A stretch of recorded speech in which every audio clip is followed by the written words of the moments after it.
Good morning, friends. After completing our earlier video with functions, here we are available with the next part of the function. Here we will discuss some specific mathematical functions that used to be asked in various examination. So we should be aware about their graphs and their mathematical representation. So we will go with it. So our first function is, we call it as a constant function. Constant function. So as its name suggests, means constant. It has to be constant throughout the value. In our earlier video also we have shown, like there is a function of f on, on r with in r, means a function of r with r or into r.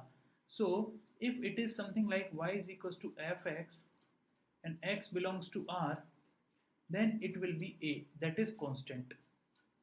It means for every value of input you are having only a single output, that is constant. So if we draw its graph, it will be x and your output will be a constant, let e. So this is y. So such functions are called as constant function. Okay. So it is having a constant value throughout the domain.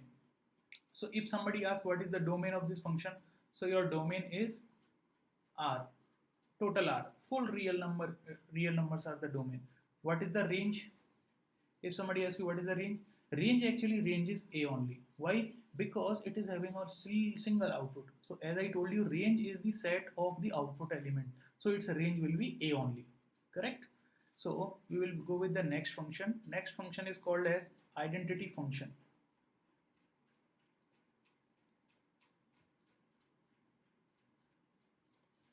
Identity function. Now let there is a function of r into r, and it has been given as y is equals to fx is equals to x, and x belonging to whole real number. Okay, so if we draw its graph, it is going to be a straight line. I hope everybody knows this. So it is going to be a straight line. See, it is going to be a straight line. Okay, so if you apply 1 as an input, you will get 1 as output, 2 as input, 2 as output, you will get. So minus 1 as input, minus 1 output, you will get. So for this, domain is going to be whole real numbers, range also whole real numbers. Correct? So such functions are called identity function. Now third function is called polynomial function. Polynomial function. This polynomial function is going to be something like this: f of r into r. Now y is equals to fx is my function, and in this function has been defined as a0 plus a1x plus a2x square and so on. So such type of functions are come into the category of polynomial function. Okay, so I will take only one example. Let y is equals to fx is a function, and this function is x cube. So if we see y is equals to x cube, means if you are giving an input, that cube you have to do, then you will get y as output. So if I draw a table for y and x, let x equals to 0, then y will be 0. X equals to minus 1, then y will be minus 1 only. X equals to minus 2, y will be minus 8. X equals to 1, positive 1, then it is going to be 1. X equals to 2, it is going to be 8. 3, it is going to be 27. So if you are applying negative input, you are getting negative output. Negative input, negative output. So definitely if negative input I am applying and negative output I am getting, it means its graph is going to be in third quadrant. Any doubt? No, because in third quadrant only, whenever we are giving input as a negative, we are going negative as a output. Okay, so its graph will be something like this. You see, if I apply 0, I used to get 0 only as a output, so I will make some points. If I apply 1 as a input, I used to get 1 as a output, so here 1 point will come. 2 as a input I apply, I used to get 8 as output, so here 1 point will come. So if I apply minus 1 as input, I used to get minus 1 as output. Okay, minus 2 as a input, I used to get minus 8 as a output, so here. So if you draw it, so roughly the graph will be something like this. Something like this. It will pass through 0. Why? Because when you are your input is 0, your output is also 0 only. So definitely it will pass through this 0. Okay, so this is my x-axis, this is my y-axis. So if you see, this also is having your domain and range, all real axis. So real axis, every element will come into its domain as well as its range. Clear? Okay, now we will talk about the rational functions. Fourth is a rational function.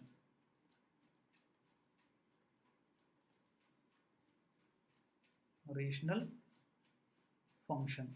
In rational function, we used to call it as fx divided by gx. This will be my function. And in this, fx is going to be polynomial, gx is also going to be polynomial. Polynomial, and this is also polynomial. Okay, but here if you see, if you want this function to be defined, you will write gx should not be equal to 0. Yes, because if you are writing gx as a 0, so something upon 0 form will come. So it is undefined. Okay, we cannot define it. So this will not come under the function. So for example, y is equals to 1 upon x. This is my function. So if you see, except 0, I can apply anything in this function. So if you draw its graph, you will get when your input is very low, your output is very high. Yes, so your graph will come something like this. When your input is very high, your output is very low. So it will be trying to touch the real axis, but it will not touch. So similar case, if you are applying negative as input, you will get negative as output also. So it will go like this. Okay, so you see. So in this question, I can say if I want to have domain means range of input. So domain will be all real axes except x equals to 0. Yes, and similar case, range all real axes except 0, because 0 also will not touch. So this is the domain and ranges. Okay, such functions are called as rational function. Now our fifth function is modulus function.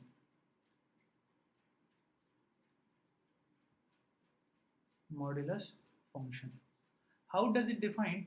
My modulus function will be f related to r into r. So let fx is equals to mod x, and this is y. If you define it in mathematical, you will write it will be, if x is less than 0, this will be minus x. If x is greater than equal to 0, this will be positive x. Correct? So if you draw the graph for this, your graph is going to be something like this. Here is the input and here is your output. So if you draw the graph, your graph will be something like this. A straight line with 45-degree angle, a straight line with 45-degree angle, correct? So if you see, if you are applying positive input, then you are getting positive output. If you are giving negative input, you are getting positive output. So your range is always positive. So your range is going to be, range will be positive real numbers. Yes, and domain will be all real numbers. Yes, because domain is the values whatever I can apply as an input, and range are the values whatever I will get in the output. So here domain is going to be whole real number, but your range is going to be only positive real number, because you see your graph nowhere it is going downside. Correct? So that is why it is a positive real axis only. Okay, now our sixth number used to come for the functions is Signum function. Signum function. You see, Signum function is defined like this. Like f is a function on real to real, and y is equals to fx, and fx will be something like this. If x equals to 0, if x is greater than equal to 0, it will be positive 1. If x is less than 0, it will be negative 1. Okay, so its graph is defined like this. graph of the Signum function will be something like this. -1 +1. Okay, and it will have something like this, So whenever you are having 0 as an input, you will get 1 as an output. You are having negative as an input, you will get positive -1 as an output. Clear? So for this, if I ask you what is the domain, you will say every real number I can apply as an input. But what about range? Range is going to be only +-1 only. +1 or -1 only. So these are my ranges, and 0 also will become. Okay, so it will pass like this. So this is the range. Now come to the next function, 7th one. This function is called as greatest integer function.